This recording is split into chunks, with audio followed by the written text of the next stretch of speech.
All right, music fans, welcome back. It is Dave, the Real Music Observer, observing real music in real time for real people just like you right there.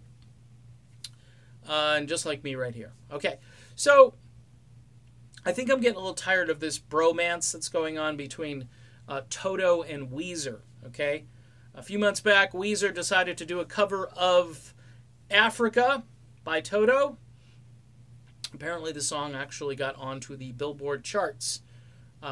Cool in one way is that the song Africa is light years better than probably anything on the Billboard charts, so kudos there. But, you know, I heard Luke say that, oh, the Weezer version is so amazing and this and that. I listened to it a few times and I'm like, meh, yeah. I don't know, it's nowhere near as good as the original, so, and look, I get it. It's a cover. Covers rarely live up to the originals, and maybe I'm barking up the wrong tree because I know Weezer is probably more melodic than most bands that are out today. I think Weezer used the song to kind of get themselves back into the swing of things, and Toto, of course, you know, at their career stage or whatever, they're probably really happy that the song is getting them some more, you know, some more publishing, because that's what it's all about. You cover a song, the writers are going to get a kick, all right? They're going to get a kickback.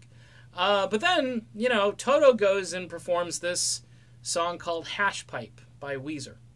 Okay, again, well, let's pay the favor back, you know, and let's cover one of their songs. You know what's really kind of depressing is that Toto, even though they had a couple of good songs on their 40 Trips Around the Sun anniversary CD where they had kind of a real comprehensive compilation of incredible music and a couple of new songs. One in particular I really loved was a tune called Alone, because it did kind of flash back to some older sounding Toto. Now, there's this band out which has one of the guys in Toto in it, and they just released an album again. They've released a couple of albums now. And I'm talking about CWF. That's Bill Champlin, Joseph Williams on vocals from Toto, and Peter Freistedt, I believe is how you say his name.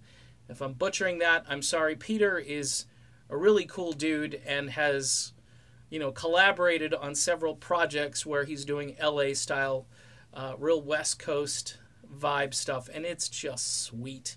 I mean, if you can go find his stuff, go look it up. And don't ask me how to spell his last name because I'll mess it up. It's I before E, except after C, but then there's a D, and it's it's too confusing. But anyway, you can probably Google CWF, like EWF, kind of sort of like that. And they just released this tune not too long ago called 10 Miles. And it sounds better than anything Toto's done, I think, in recent years. Now, people will disagree. That's fine.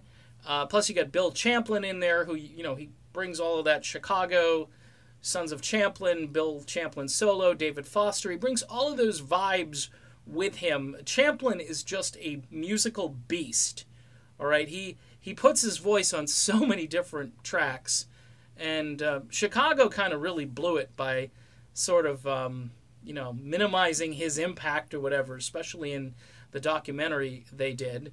And I can see why Bill probably didn't want to be a part of that doc. But the point being, as I stray away from the topic and the subject here, is, look, Toto, you don't need to cover a new. You're going to get more interest by creating good music that is in your wheelhouse, that is part of your sound and legacy. Okay, because people, when they hear the CWF stuff, they're like, wow, I mean, this is like Toto back in this year with Bill Champlin, and people are excited about that stuff. Toto covering Weezer, you know, all of these trade publications, Ultimate Classic Rock, yay, Blabbermouth.net, yay, they're all excited about it. I'm just like,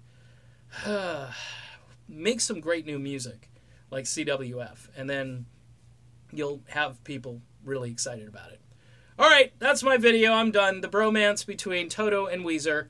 You decide. You know, Africa wins because Africa's a better song. And that's why Weezer used it, because they're smart. They wanted to finally get some airplay, and they did.